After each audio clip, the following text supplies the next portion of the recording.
Hello engineer, welcome again to my channel civil engineering and skill. हाजिर होते हैं एक नई वीडियो के साथ। आज की वीडियो में हम बेसिक क्वेश्चन इंटरव्यू की में जितनी भी क्यूसी रिलेटेड इंटरव्यू में पूछी जाने वाले क्वेश्चन है वो डिस्कस करेंगे कि वे क्यूसी इंस्पेक्टर की, कि वे क्यूसी इंजीनियर के लिए, क्यूसी इंजीनियर के लिए, क्यूसी सुपरवाइज़र के लिए या क्यूसी मैनेजर की बेसिक क्वेश्चन है। आपको एक आसान अल्फाज में समझाऊँगा। स्टार्ट करते हैं बगैर टाइम वेस्ट करते। सबसे पहले हम क्वेश्चन जो अक्सर पूछे जाते हैं, कहते हैं कि what is the inspection and test plan. कहते हैं कि इंस्पेक्शन एंड टेस्ट प्लान क्या होता है। आ methodology atom in the quality plan that guide and assurance quality in the specific type of the work in a specific sequence of QC activity step। कहते हैं कि वो ज़रूरी काम जो क्वालिटी प्लान हमको गाइड करता है क्वालिटी अश्योरेंस का एक स्पेसिफिक वर्क, स्पेसिफिक स्टैंडर्ड और स्पेसिफिकेशन के मुताबिक हम एक टेस्ट प्लान एंड इंस्पेक्शन करते हैं। ड्राइंग के मुताबिक इसको हम इंस्पेक्शन एंड टेस्ट प्लान करते हैं। यानी हमें एक ड्राइंग दी गई, एक वर्क हम इंस्पेक्शन करते हैं, एक चेक करते हैं, एक चीज़, एक एक्टिविटी है, कॉलम है, बी में कंक्रीट है या वटेवर जो भी मटेरियल आ जाए उसको हम चेक करते हैं। तो वो उसको किस तरह हम चेक करेंगे, एक उसके लिए हमें क्या दिया जाता है, एक इंस्पेक्शन एंड टेस्ट प्लान, एक डॉक्यूमेंटेशन, एक स्पेसिफिकेशन के मुताबिक कि आपने ये मटेरियल इस स्पेसिफिकेशन और स्टैंडर्ड के मुताबिक चेक करना है। What is quality control procedure. Quality control procedure क्या है। A document that detail specific step need to fulfil the QC activity in the ITP. ITP क्या है, inspection test plan.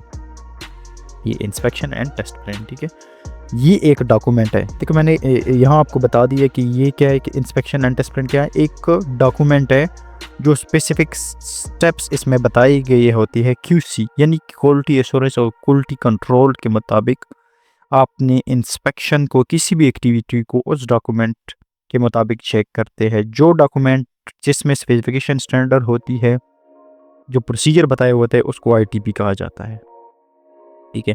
What is quality control form. A written document detailing a specific activity in the ITP QC procedure.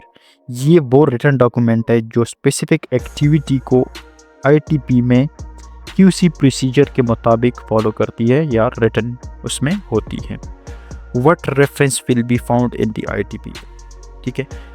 कौन ITP, जब हम inspection test plan जो document होता है, written document होते हैं, इसमें हमारे पास कौन सा रेफरेंस फाउंड हुए थे, मतलब कौन सा रेफरेंस हमारे पास इसमें होता है। Standard procedure and code reference specification, ठीक है। इसमें हमारे पास हर एक्टिविटी स्टैंडर्ड स्पेसिफिकेशन के मुताबिक, जिस तरह एसटीएम है, एसईआई है, आस्तु है, एसईआई है, जितनी भी स्टैंडर्ड स्पेसिफिकेशन है उसके मुताबिक हमारे पास एक्टिविटी डिफाइन होती है। What is specification? A specification is a guideline to assure the minimum quality and standard method. Okay. A specification क्या है? Specification एक guideline है to assure the minimum quality standard method, जिसमें quality के मुताबिक complete work procedure बताया गया होता है। What four type of inspection action point are referred found in the ITP. कहते हैं कि कौन सी 4 ऐसी एक्शन पॉइंट्स है जो हमें आईटीपी में करने होते हैं। Hold point, witness point, surveillance, review.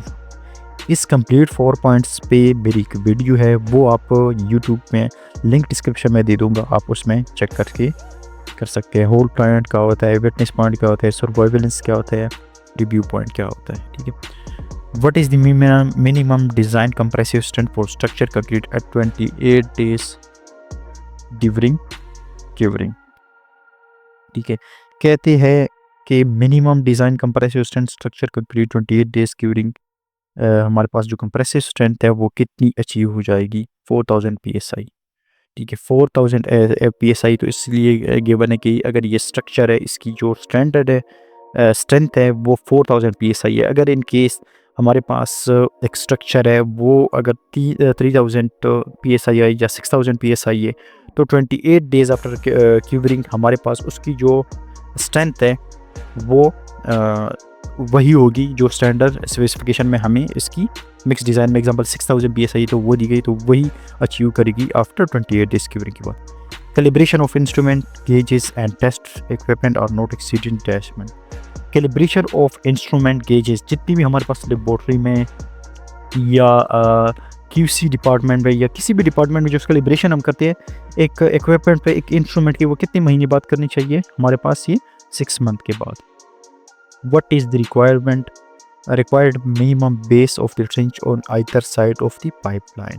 ठीक है, पाइपलाइन के में हमारे पास मिनिमम बेस ऑफ ट्रेंचेस, जो साइड से हमारे पास ट्रेंचेस बनाती है, वो हमारे पास कितनी होनी चाहिए? 300 mm तक। Asphalt surface regulatory and thickness of stabilizer layer shall not shown and deviation in excess of -mm when tested within 3 meter strategy edge। ठीक है, 6 mm हमारे पास इसकी टॉलरेंस है। इसका मतलब ये है कि जब हम असफाल्ट कर लें, उसकी हमारे पास जो थिकनेस है, ठीक है, जब हम इसको स्ट्रेटेज के साथ चेक करते हैं तो उसकी हमारे पास कितनी वेरिएशन है, जो उसमें हमारे पास उससे ज़्यादा उसकी वेरिएशन, मतलब टॉलरेंस कितनी हमारे पास उससे ज़्यादा नहीं होनी चाहिए। तो 6 mm तक हमारे पास इसमें टॉलरेंस है। कंपैक्शन बाय वाटर जेटिंग और flooring is only permitted if the fill material is cohesionless freely draining. ठीक है, compacted by water jetting or flooring is only permitted if the fill material is cohesion less than 3 liter।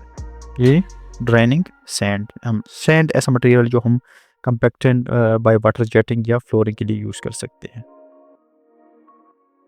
Question number 12 है हमारे पास, what is the required compacted test in percent base course material and sub base material respectively. ठीक है, कहते हैं कि जब हम बेस कोर्स और सब बेस कोर्स के हम मटेरियल रिस्पेक्टिव यूज़ करते हैं कंस्ट्रक्शन ऑफ रोड में, तो हमारे पास उसकी कंपैक्शन कितनी होनी चाहिए?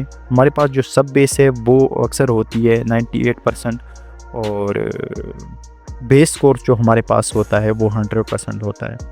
वो डिपेंड करता है, आपकी स्पेसिफिकेशन चेंज भी हो सकती है, लेकिन 95 to 100% में ही कंपैक्शन उसकी रिक्वायर्ड होती है। What is the minimum required time for moisture test upon the concrete is ready for coating. ठीक है, कहते हैं कि मिनिमम टाइम कितना रिक्वायर्ड है moisture test upon the concrete if is ready for the coating 16 hour. What is the required temperature for grout on site. जब हम grouting करते हैं तो उसमें हमारे पास कितना टेम्परेचर होना चाहिए? 23 सेंटीग्रेड +- 3 सेंटीग्रेड। ठीक है, क्वेश्चन नंबर 16 है और लास्ट क्वेश्चन है, बाकी हम दूसरी वीडियो में डिस्कस करेंगे, नेक्स्ट वीडियो में, वीडियो पर लंबी हो जाएगी।